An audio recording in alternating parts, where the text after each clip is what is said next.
दिया है ग्रोथ के मामले में और आज वही इकॉनमी एकदम से संकट में है, मुश्किल में है और उसको नेपाल से भी मदद चाहिए। तो आखिर ऐसा हुआ क्या कि बांग्लादेश की सडनली ऐसी हालत हो गई।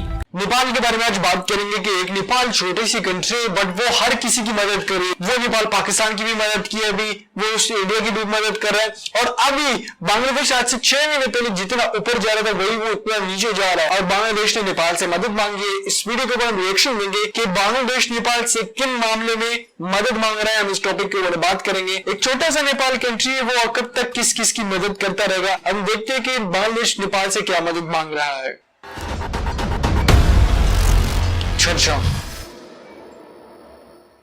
नमस्कार दोस्तों, हाल में बांग्लादेश के प्रधानमंत्री शेख हसीना 6 सितंबर को गई थी भारत के दौरे पर।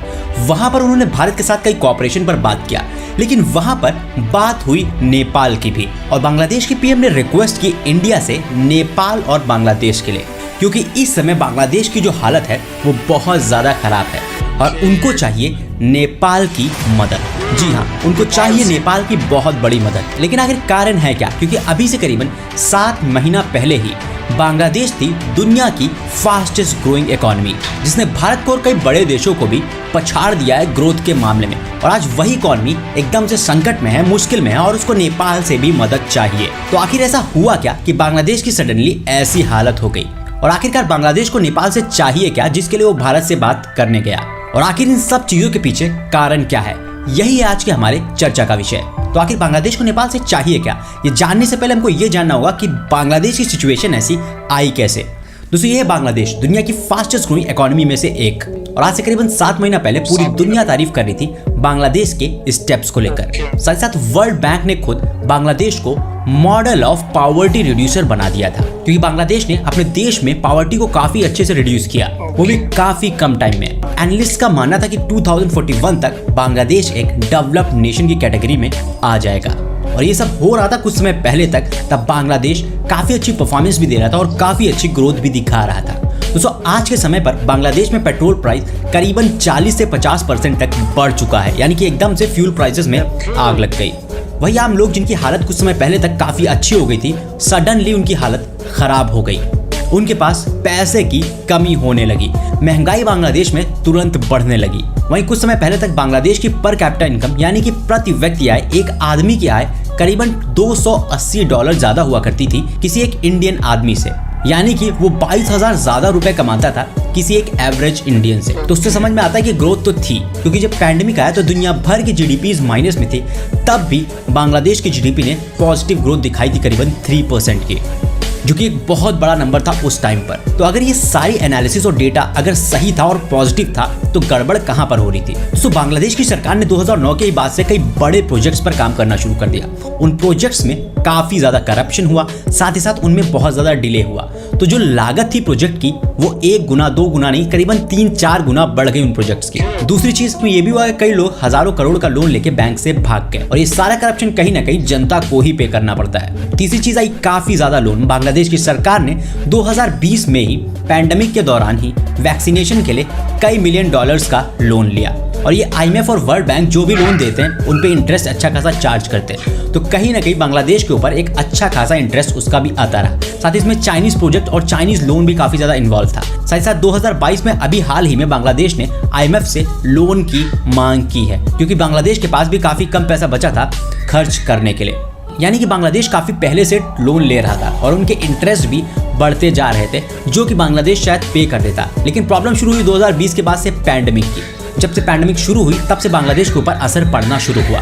असर पड़ा इसलिए कि बांग्लादेश की जो 80% जीडीपी है वो टेक्सटाइल इंडस्ट्री से है, यानी कि कपड़े के व्यापार से है और ये ट्रेड करती हैं फॉरेन कंट्रीज में, जो कि वेस्टर्न कंट्रीज के साइड पर फैशन प्रोडक्ट्स बेचती हैं।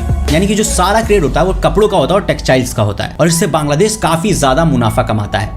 तो 2020 में पैंडेमिक शुरू हुई, बांग्लादेश पर थोड़ा असर उसका दिखने लगा। कई जगह लॉकडाउन और इन चीजों के चलते बांग्लादेश को बहुत सारी चीजें बंद करनी पड़ी, लेकिन फिर भी बांग्लादेश के पास कई ऑर्डर आते रहे और काम चलता रहा। लेकिन प्रॉब्लम मेन शुरू हुई तब जब रशिया और यूक्रेन के बीच में युद्ध छिड़ गया और इसी के चलते बांग्लादेश की अर्थव्यवस्था पर बहुत बड़ा असर पड़ा और आज इसीलिए बांग्लादेश को नेपाल से मदद चाहिए। अब आप लोग कहो कि इतनी दूर रशिया और यूक्रेन में वॉर हुई तो बांग्लादेश पर असर क्यों पड़ा? दोस्तों, इसके पीछे एक बहुत बड़ा कारण है, क्योंकि बांग्लादेश में बहुत सारी फैक्ट्रीज हैं जो कि कपड़ा बनाती हैं और ये कपड़े बनाने के लिए बहुत सारी मशीनरी काम करती है जिनको चाहिए बिजली।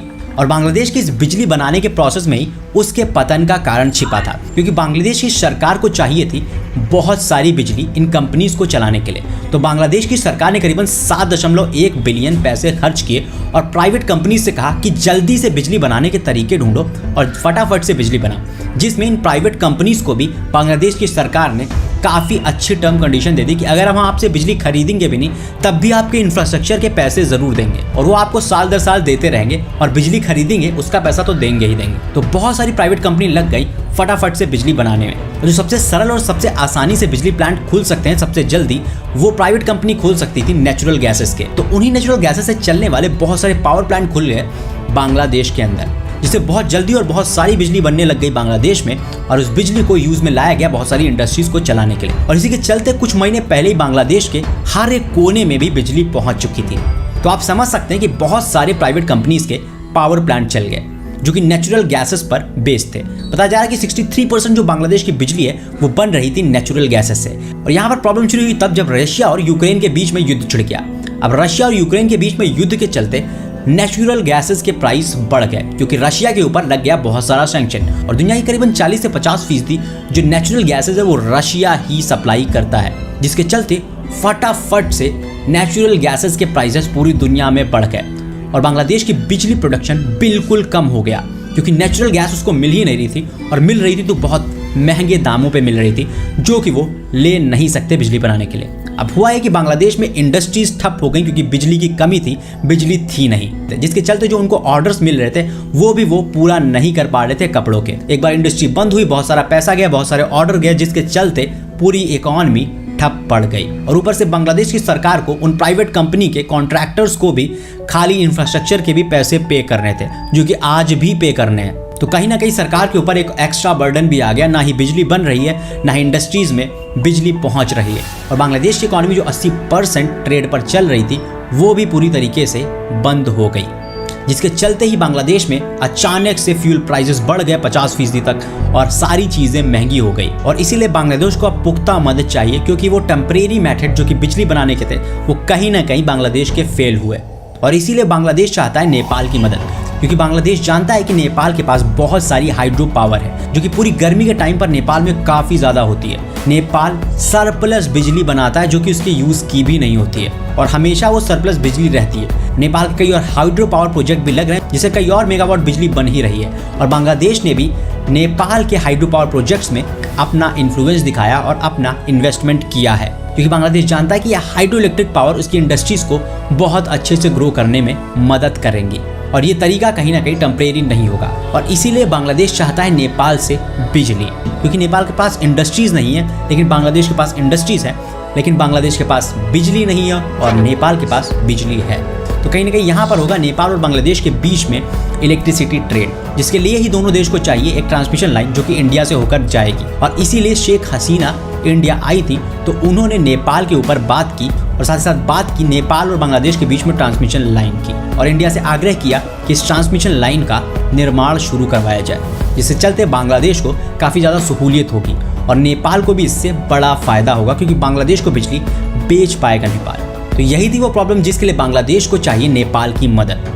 आपको क्या लगता है कि नेपाल को बांग्लादेश की मदद करनी चाहिए या नहीं? कमेंट बॉक्स में कमेंट करके जरूर बताइएगा। साथ ही अगर वीडियो अच्छा लगा तो इसको लाइक कीजिएगा, अपने फ्रेंड्स और फैमिली तक इसको शेयर कीजिएगा, और अगर आपने चैनल अभी तक सब्सक्राइब नहीं किया तो प्लीज चैनल को सब्सक्राइब करके बेल का आइकन जरूर दबा लें। धन्यवाद। NI news. सुनिए की वीडियो आप लोगों ने देखी, आपको पता चल गया कि नेपाल किस किस की मदद कर रहा है। नेपाल जो है इस टाइम पे बांग्लादेश की भी मदद करने को तैयार है, साथ में इंडिया की भी, और पाकिस्तान में भी अभी मदद की है। फ्लड जब आया था पाकिस्तान की भी मदद की। 2 से 4 दिन पहले मैंने आपको एक वीडियो बना के दी थी इलेक्ट्रिक बसेस के बारे में जो चाइना से नेपाल ले रहा है। तो उसमें मैंने आपको ये बोला कि नेपाल के अंदर इलेक्ट्रिसिटी काफी ज्यादा है, जिससे वो अपनी दूसरी कंट्री को बेच भी सकता है। तो यहाँ पे एक बड़ी प्लस पॉइंट नेपाल को ये कि नेपाल के पास इतनी ज्यादा इलेक्ट्रिसिटी है कि वो दूसरी कंट्री को भी बेच सकता है। अब नेपाल बांग्लादेश की मदद इस तरह कर सकते हैं कि ट्रांसमिशन लाइन जाएगी तकरीबन कोई 10-15 किलोमीटर या 100 किलोमीटर के करीब। ट्रांसमिशन लाइन को ऐसा कहा जाए कि बड़ी खंबे वाली जो तारों वाली खंबे होते हैं वो नेपाल से इंडिया के थ्रू बांग्लादेश जाएंगे, और ये नेपाल की उन साइड से कर जाए जो बांग्लादेश की काफी काफी करीब है। सो ये बड़ी